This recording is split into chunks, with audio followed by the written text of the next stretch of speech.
No domingo passado, acompanhamos o discurso de Jesus das três primeiras parábolas do capítulo 13 de Mateus. E vimos que Jesus contou esta parábola para advertir a comunidade contra as três tentações importantes da comunidade cristã. A parábola do joio é o combate à tentação de formar uma comunidade de puros, onde só haveria espaço para os perfeitos. A parábola do grão de mostarda combate a tentação da grandeza, da busca pelo sucesso e pelo poder.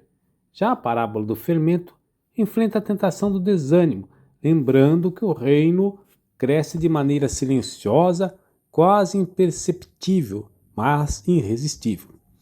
No evangelho deste domingo, Jesus apresenta outras três parábolas que funcionam como uma espécie de antídoto para essas tentações. O tesouro escondido, a pérola de grande valor e a rede lançada ao mar. Todas elas nos convidam a redescobrir aquilo que está no centro da vida cristã, a alegria de encontrar o reino de Deus. Não por acaso elas são uma explicação da primeira bem-aventurança. Felizes os pobres em espírito, porque deles é o reino dos céus. Quem encontra o reino descobre um bem tão grande que todo o resto passa a ocupar um lugar secundário.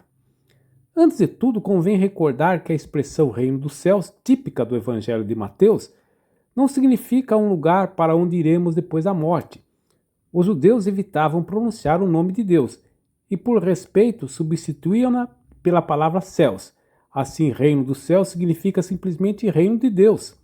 A presença de Deus reinando já agora na história, criando uma humanidade nova e uma sociedade alternativa fundada no amor, na justiça, na fraternidade.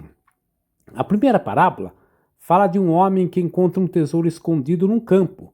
O detalhe mais interessante é que ele não estava procurando o tesouro, ele o encontra por acaso. É a experiência de quem é surpreendido pela graça de Deus. Quantas pessoas jamais imaginaram que sua vida mudaria por causa de um encontro com Cristo? Foi exatamente isso que aconteceu com São Paulo. Escrevendo aos Filipenses, ele afirma: tudo aquilo que para mim era lucro, passei a considerar perda por causa de Cristo.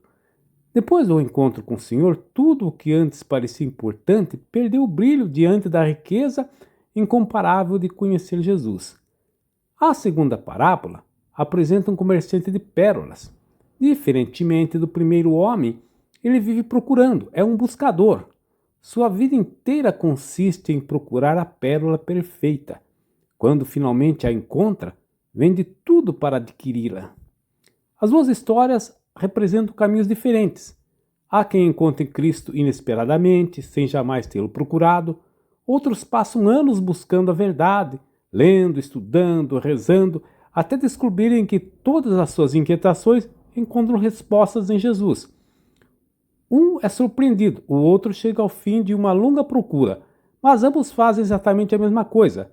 Renunciam a tudo porque descobriram algo infinitivamente maior.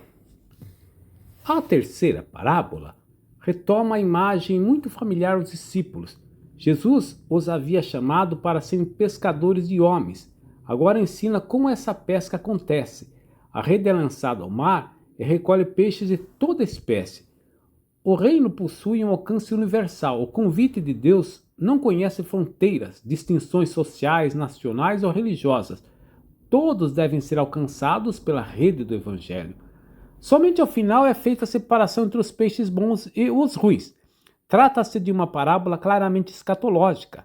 Ela nos recorda que a história caminha para um desfecho definitivo. Entretanto, o juízo de Deus não deve ser entendido como um tribunal arbitrário, em que Deus decide de última hora quem salva e quem condena. O julgamento consiste, antes de tudo, na manifestação da verdade da vida de cada pessoa. Ao longo da existência, cada um vai assumindo sua posição diante do reino. Deus apenas revela aquilo que livremente escolhemos ser. A imagem da fornalha ardente também merece atenção. Ela recorda o livro de Daniel, quando o rei Nabucodonosor lançou na fornalha os 3 jovens hebreus porque se recusavam a adorar o ídolo de ouro. A fornalha era símbolo da violência dos impérios deste mundo contra os fiéis. Jesus reaproveita essa imagem para falar da consequência dramática de quem rejeita o reino. Não é Deus quem deseja lançar alguém na fornalha. A condenação é, antes de tudo, a confirmação da escolha daquele que recusou a vida e permaneceu fechado ao amor de Deus. As parábolas de hoje nos convidam, enfim, a fazer uma pergunta muito simples. Qual é o verdadeiro tesouro da nossa vida? Aquilo que consideramos mais precioso determina todas as nossas escolhas. Amém.